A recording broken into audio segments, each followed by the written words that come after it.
और हाँ इतना टाइम कहाँ लगा देहले हो? अरे अरे उमर खा बाची से भेंट हो गई रहा करे के नाथे में देर हो गई।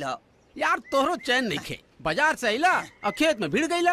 का करी पार्टनर, अगर हमारा बाबूजी के बस चले ना तो हमारे के हुए देश के प्रधानमंत्री बना दिए। प्रधानमंत्री? अरे उनकर बस चले ना तो बैल के जगह में तोरे के नाद दी है। ना दी है बाबू, जोत के हंगाइयो दी है। एकदम सही कहा रे। लेकिन पार्टनर हाँ? लाल बहादुर शास्त्री जी कह के गए कि जय जवान जय किसान। खेती बाड़ी से बढ़ के दुनिया में कोनो काम ना होला। हाँ खेती बाड़ी?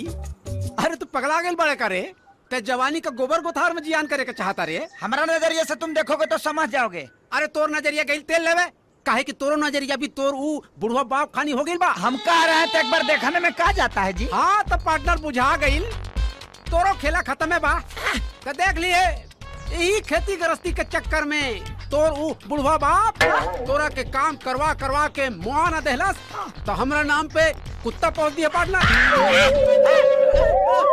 शास्त्री जी सही कहत रहला, जय जवान जय किसान।